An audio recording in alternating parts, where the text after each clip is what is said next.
Começa agora mais uma comissão de inquérito. Esta manhã é nosso convidado Álvaro Covões, fundador e diretor-geral da Everything is New. Bom dia, bem-vindo. Bom dia, Bom dia. Obrigada por ter aceitado o nosso convite. É a sua primeira comissão de inquérito? Creio que sim. Bom dia. Ainda bem que sim, é bom sinal. Que seja esta, exatamente. Que seja esta. Temos 5 perguntas para lhe fazer. Respostas certas valem 5 pontos. Se pedir a nossa ajuda e acertar, recebe 2. Ui. É fácil, vai ver. É fácil, é muito mais rápido que qualquer outra comissão de inquérito e esta tem ajudas. Claro. Por isso, Muito bem. vamos lá. Álvaro Covões, vamos começar com a primária, que é um exercício de memória, mas se calhar fazendo as contas não é nada difícil. Em que ano é que Portugal deixou o escudo e o euro entrou nas carteiras dos portugueses? Em que ano foi? Creio que Sim. foi em 2000. 2000 tínhamos um problema, que era o bug. Aquele bug do sim, o bug do milénio. milénio.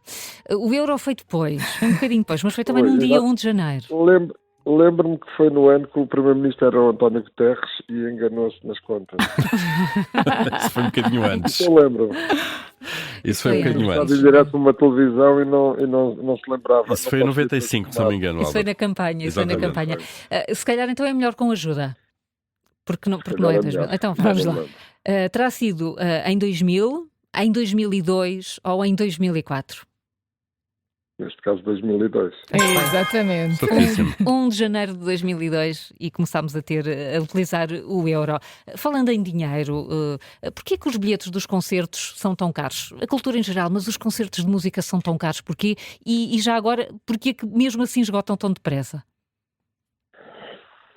Eu Não concorda vejo com que esta seja tão afirmação? Não, aliás, há uma semelhança muito grande entre o preço dos bilhetes para espetáculos ao vivo e o custo de uma refeição em restaurantes. Quando um restaurante melhor tem um determinado preço por cabeça, por pessoa. Um espetáculo melhor também tem um preço mais alto por pessoa, mas não vejo... ainda continuam a existir espetáculos para todas as bolsas. Continuam, são os festivais é que são assim um pouco mais caros. Não, Também pelo não. contrário, os festivais em Portugal têm os preços mais baixos da Europa. Quando Basta compara. olhar, por exemplo, basta ver, por exemplo, um passe de primavera em Barcelona, são 300 euros ou mais. E para os mesmos 3 dias. Exatamente. Uhum. Portanto, não pagamos, por exemplo, os custos da periferia, o facto de ser eventualmente mais Não, difícil convencer não. artistas estrangeiros a passar por cá. Já fazemos parte do roteiro também desses artistas. Aliás, basta ver, por exemplo, até olhar para o preço dos Oasis, comparar preços de espetáculos ou concertos que têm passado por Portugal, como, por exemplo, os Imagine Dragons no Estádio da Luz.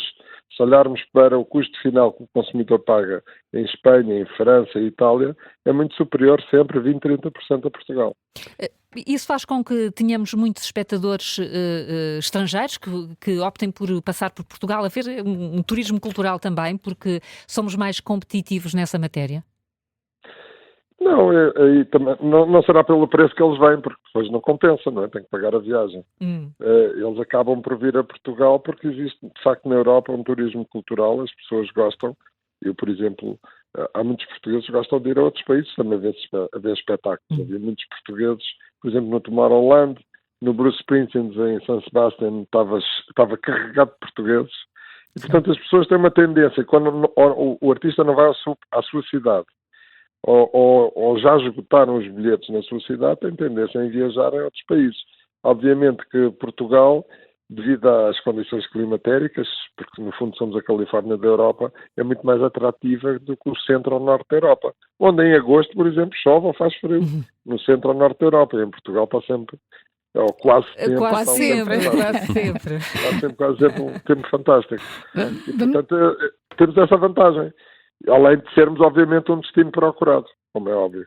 Vamos em frente. Tem 2 pontos neste momento. O Álvaro Covões é da nossa geração, mais do Paulo, a Pronto. década de 60.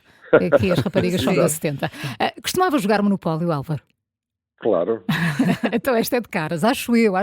O jogo português tinha 4 estações de comboio. Quais eram as de Lisboa? As de Lisboa... Então era o Recio e Santa Apolónia. Tal e qual. No Porto era campanha em Santa espinhas. Catarina. É a campanha em São Bento. Ainda não havia Gado do Oriente. Exatamente. Claro. O Tribunal rejeitou a sua providência contra a venda da Mel Arena à norte-americana Live Nation. Eu falei no monopólio porque há de facto cada vez mais empresas nacionais a passarem para as mãos de empresas estrangeiras. O Álvaro Covões é dos poucos a manifestar-se publicamente. Não se sente sozinho nisto? Porquê é que não há mais empresários a protestar? Eu acho que existe uma cultura do medo em Portugal. Os empresários, e não só, até o cidadão, tem sempre receio de dizer publicamente o que pensa. Porque, infelizmente, a democracia ainda não está 100% madura e, de facto, o cidadão ou o empresário tem poucas defesas, apesar da justiça funcionar. E por isso, por eu acreditar que a justiça funciona, é que recorri a tribunal, porque nós recorremos a tribunal não porque estamos zangados, mas porque temos uma opinião. E os tribunais existem exatamente para isso, para nos dizerem a nós e à parte contrária quem tem razão. Agora, de facto, existe um problema em Portugal que vai ter custos muito pesados para o futuro. Acho que arriscamos a ser perpetuamente pobres, porque nós estamos, ao transferirmos as empresas de capital português para capital estrangeiro, significa que a mais-valia que é criada em Portugal, em vez de ficar cá para criar riqueza, vai para outros países para criar riqueza nesses países.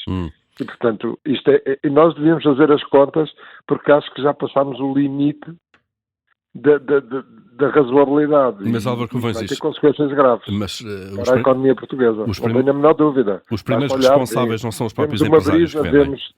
Como? Eu estava a perguntar se os primeiros responsáveis por isso não são os empresários portugueses que vendem a estrangeiros. Eu acho que há empresários que acabam por desistir exatamente por aquilo que eu falei. Não se pode falar porque pode haver repercussões sobre o que a pessoa diz publicamente. Isto por um lado. E por outro lado porque estamos sempre a assistir a benefícios fiscais a investidores estrangeiros. Os benefícios são sempre para quem vem de fora e não para quem cá está. E, portanto, às vezes eu também reconheço que há pessoas que dizem assim, não vale a pena, mas ao vender e vou viver pronto, eu criei um valor e vou viver a minha vida muito bem sem chatices. Eu creio que também passa muito por isso, mas na realidade, eu vou dar um pequeno exemplo. Artigo 67 do Código do IRC é o artigo que determina o valor máximo dos custos de financiamento, portanto, dos juros que as empresas pagam por empréstimos. O limite máximo é 1 milhão de euros. Significa isto que quem tiver alavancado, porque não há capital em Portugal e, portanto, a única forma dos portugueses conseguirem fazer grandes investimentos é alavancarem-se na banca. Se pagarem mais de 1 milhão de juros, essa diferença paga IRC. Portanto, os empresários portugueses são penalizados por recorrerem a capitais alheios. Isto assim torna-se muito difícil, como é óbvio, no mundo global, quem tem capital chega aqui e compra tudo. E torna o financiamento ainda mais caro. Muito bem. Completamente. Quer dizer, pagar IRC sobre dinheiro que não se ganhou, quer dizer, é das coisas mais injustas que existem. Álvaro Covões, 7 pontos até agora. Vamos à terceira questão e vamos continuar a falar aqui da relação das empresas com o poder político. E a pergunta é, quem foi o primeiro Ministro da Cultura do primeiro governo de António Costa em 2015? Primeiro-Ministro da Cultura em 2015. Esteve pouco tempo no cargo. Esteve pouco tempo e saiu depois de uma polémica... Sim, era o embaixador. Embaixador poeta. Não, esse sucedeu-lhe, se não me engano. O primeiro, sim, também tive uma reunião com ele, claro. E meu amigo, João Soares. Exatamente. Que saiu depois daquela polémica no Facebook. Sim. Em que no fundo ofereceu... Foi uma pena, acho que perdemos. Perdemos com isto. Depois disso já tivemos vários Ministros da Cultura. O Ministério da Cultura anda sempre com vários modelos de organização, agora está junto com o desporto e com a juventude. Mas a pergunta é, para que é que precisamos do Ministério da Cultura? Sobretudo para a sua área, da música pop, se quisermos, não é? Eu diria ao contrário. Eu acho que nestes 50 anos ainda não tivemos um Ministério da Cultura que agregasse toda a cultura. Nós, nestes últimos 51 anos, tivemos Ministros da Cultura que tutelaram a cultura pública, ou seja, os teatros públicos, os museus públicos, o património. e esquecem-se do setor privado da cultura. Nunca um Ministro da Cultura visitou um teatro privado para perceber como é que ele vive, como é que sobrevive e como é que se pode tutelar o setor sem falar com o setor. E, portanto, por isso é que temos alguma... Não falam. Não. Contou-nos aqui pouco. que no curto tempo em que João Soares ocupou o cargo, conseguiu ter uma reunião consigo. Já teve uma reunião com a atual Ministra? Já. Mas eu sou da Associação de Promotores e, portanto, Sim. obviamente que temos reuniões conseguimos, desde que existimos, ter reuniões com a tutela. E servem mas para isso quê? não significa que a tutela faça políticas que nos tutelem.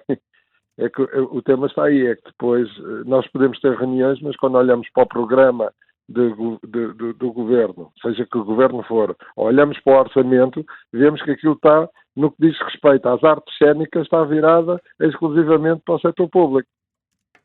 E quando digo artes cénicas, inclui a música.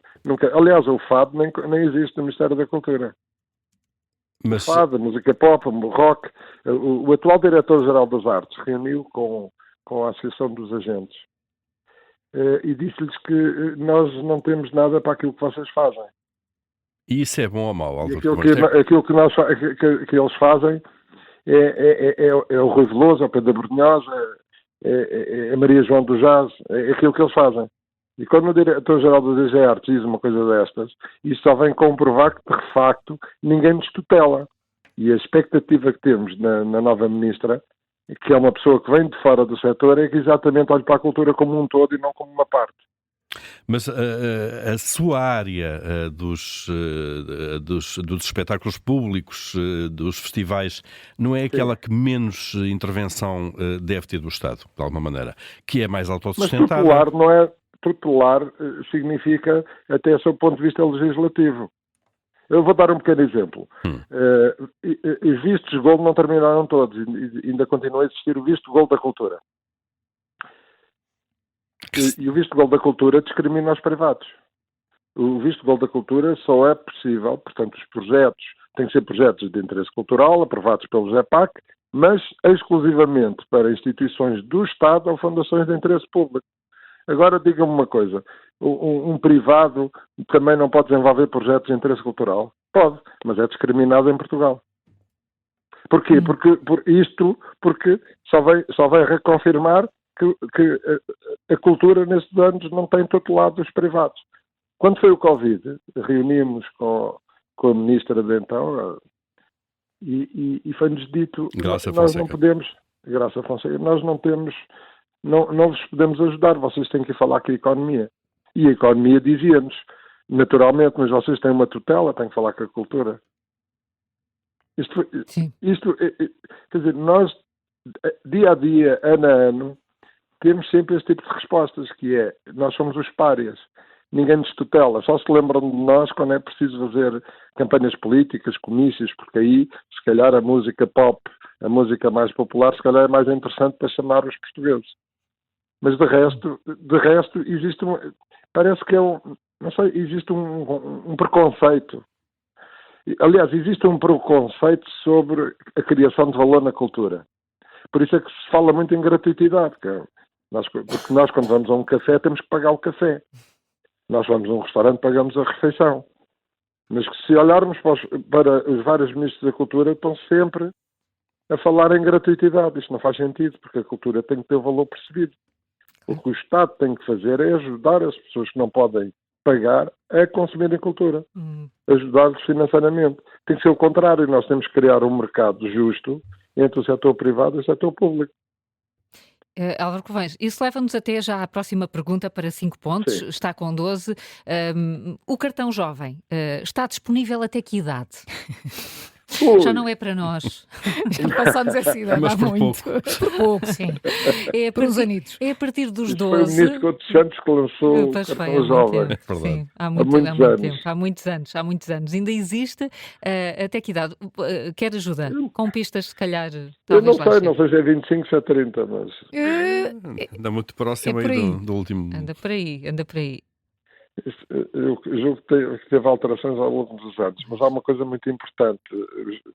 Hoje em dia, ser jovem já não tem idade. E basta ir a um festival para perceber isso. Pois é verdade. Este ano no Nós Alive, houve uma senhora que teve um problema porque, não sei se caiu, sei que se magoou, e tinha 71 anos.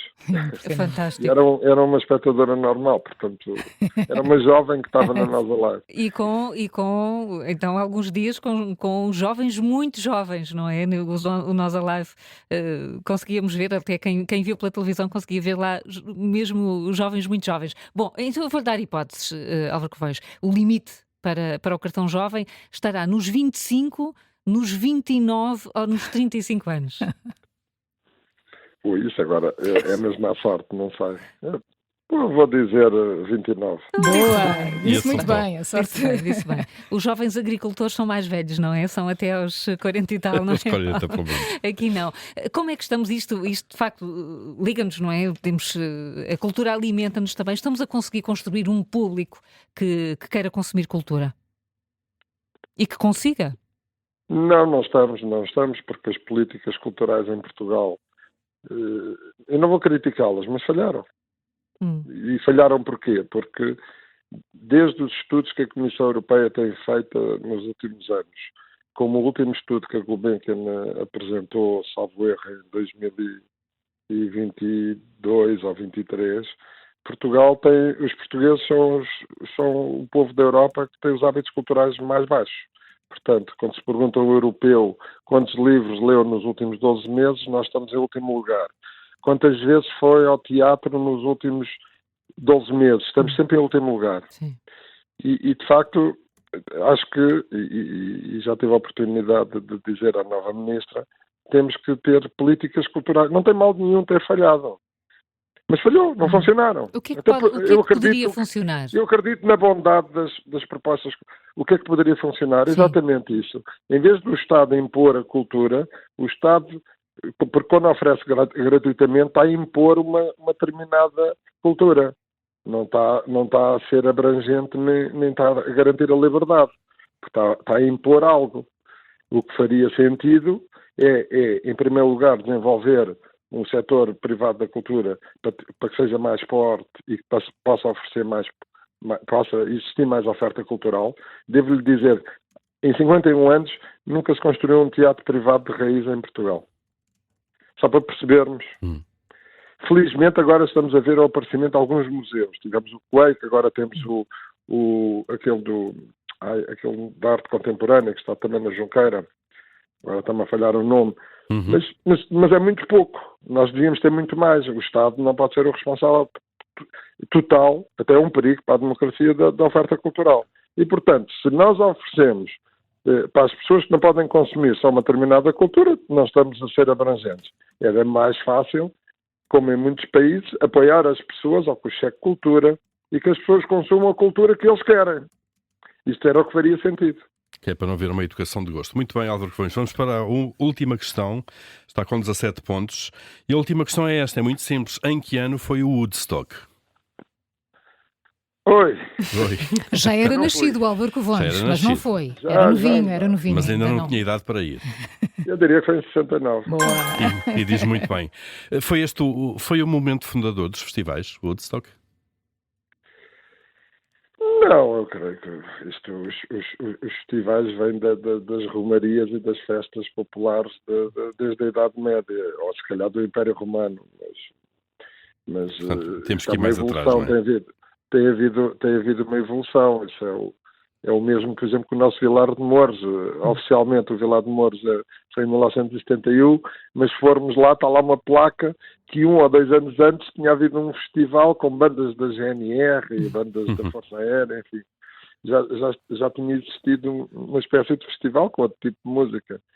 Mas, de facto, o Woodstock marcou, digamos, uma nova forma de pensar no mundo, moldou um pouco, mostrou um pouco uma certa revolução de uma juventude, claro, na época, e uma certa libertação nos Estados Unidos pela Guerra do Vietnã. Obviamente. Exatamente, que estava em curso.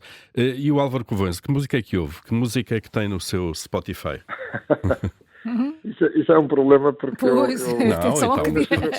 eu nasci no Caldeirão e, portanto, desde... Não, mas é verdade, eu gosto de música portuguesa, gosto de música popular portuguesa, já não se chama assim, mas gosto de música clássica, gosto de rock, gosto de heavy metal, eu ouço tudo, depende do... Essa é a resposta politicamente correta, não é? Não, mas é que eu gosto. Claro, sim. Não, eu gosto, eu tanto vou, eu sou capaz de ir, por exemplo, posso ir a Inglaterra ver o Festival de Reading, como posso ir a Salzburgo ver o Festival de Música Clássica, que adoro também. Eu tanto vou à ópera, como vou a um espetáculo de dança clássica, como de dança contemporânea, como vou ver um espetáculo de música popular brasileira, e até agora, quer dizer, até o Pedro Sampaio, quer dizer, eu gosto de tudo. E introduz esses gostos pessoais no cartaz que vai, nos cartazes que vai construindo, ou também tem que Não, isso também não. Não, isso não, tem que se sujeitar também ao mercado e aos gostos... Não, nós quando temos um determinado projeto, o projeto tem um objetivo, digamos, uma espécie de linhas vermelhas. Claro. Tem linhas vermelhas e, portanto, nós respeitamos esse projeto, não é? Mas também gostaria de fazer um festival de ópera, por exemplo. Olha, e teria saída? Não tinha. Cada vez mais a história da ópera é uma história muito complexa, não é? Que vem desde o Estado Novo, que por questões políticas, até até uma história que se diz, fala-se, não sei se é verdade, mas o Estado Novo às tantas deu exclusivo da apresentação de espetáculos ao São Carlos. Por questões políticas, até para combater o Coliseu, porque o Coliseu era um forte concorrente privado. E durante a guerra o Coliseu, em vez de ter publicidade da rádio alemã, tinha publicidade do BBC. E, portanto, diz, não sei se é verdade, não se pode comprovar, que o castigo foi, então, a ópera, que era um espetáculo muito popular, e o Coliseu era o único teatro em Lisboa onde se podia entrar descalço para a geral, portanto, porque estamos a falar numa época que as pessoas não tinham sapatos, não é? E, portanto, o Estado deu exclusivo, que funcionou até em 1974, ao Teatro Nacional de São Carlos. E logo aí perdeu-se público. E depois lá está, a ópera entregue ao Estado. Aliás, é curioso que ninguém fala, mas nós temos um Teatro Nacional de São Carlos que recebe uns milhões do orçamento do Estado, mas não há ópera. O teatro está fechado e não há ópera. E ninguém reclama. Isto é um estado da falta de hábitos culturais. Isto num país normal estava tudo a reclamar. Então gastamos dinheiro e não há espetáculos de ópera. Não há. Vai ser o Álvaro Covões, vai ver. Prazer de voltar ao ópera. Os 20 milhões ou 20 pois, milhões que a parte recebe, se calhar, com certeza que sim. Aceitava o desafio. Álvaro Covões, 22 pontos. Muito obrigada por ter aceitado o nosso convite. Nada, foi um gosto tê-lo connosco. Obrigada. Muito obrigada. Obrigado. Abraço, obrigado.